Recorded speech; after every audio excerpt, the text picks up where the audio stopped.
میں وہ لیپ top scheme دوبارہ شروع کرنے جا رہی ہوں انشاءاللہ. اور جلد انشاءاللہ میں آپ کے کالجز میں، آپ کے یونیورسٹیز میں، آپ کے انسٹیٹیوشنز میں خود لیپ ٹاپس لے کے آؤں گی اور آپ کو دیں گے انشاءاللہ. اور اسی طرح آپ کے لیے ہم نے جو الیکٹرک بائکس ہیں وہ اسکیم آپ کے لیے شروع کی ہے. وہ بائکس ڈسٹریبیوٹ ہونا شروع ہو گئی ہیں.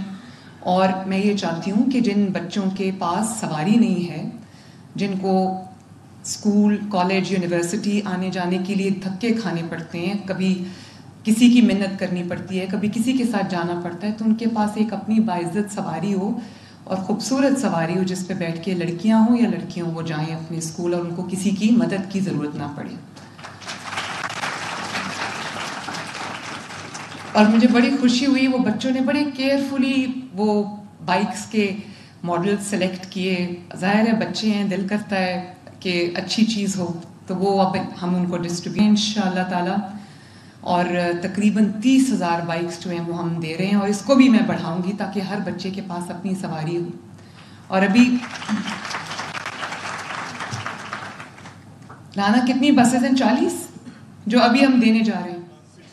61 بسز جو ہیں وہ ہم ان تحصیلوں میں دینے لگے ہیں جہاں پر اسکول بسز نہیں ہیں. اور میرا دل کرتا ہے کہ ہر اسکول میں، ہر کالج میں جو ٹرانسپورٹ ہے وہ فری ہو اور وہ حکومت پنجاب پرووائڈ کرے. انشاءاللہ تعالی we will be there one day.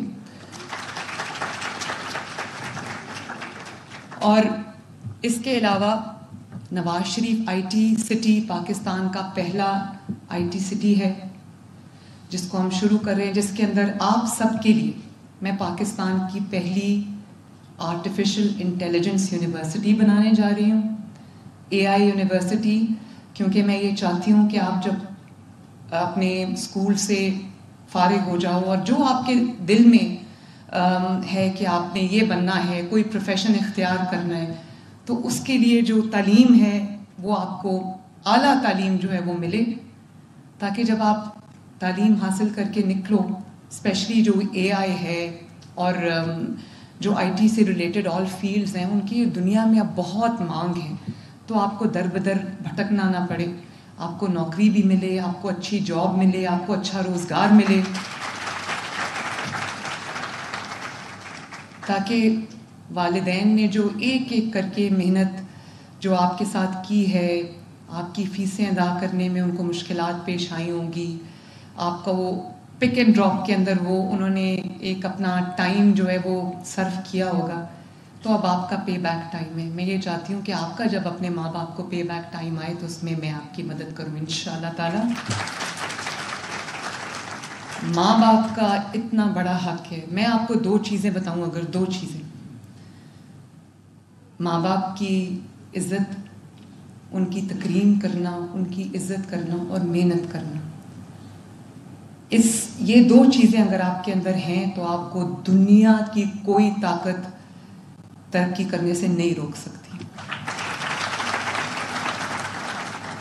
ماں باپ کی، ان کی زندگی میں ان کی عزت کرنا، ان کی قدر کرنا، ان کا احترام کرنا، یہ مرنے کے بعد سب کو ماں باپ یاد آتے ہیں، اور مرنے کے بعد جو ریگریٹس، جو افسوس رہ جاتے ہیں، ان کی کوئی، اس کو آپ کبھی بھی اس کی کوئی نہیں ہے، اس کے بعد صرف ریگریٹس رہ جاتے ہیں. لیکن ان کی زندگی میں ان کی قدر کرنا، انہوں نے جو آپ کے لیے، کچھ آپ کو نظر آتا ہے، بہت کچھ آپ کو نظر نہیں آتا. والدین نہیں بتاتے بچوں کو کہ ہم آپ کے لیے یہ کر رہے ہیں، آپ کے لیے وہ کر رہے ہیں. تو اپنے ماں باپ کی قدر کرنا، کبھی بھی مڑ کے جواب نہیں دینا.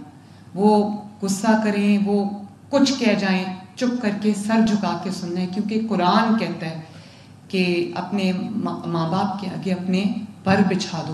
ہمارے پر تو نہیں ہے. پر بچھانے کا کیا مطلب ہے؟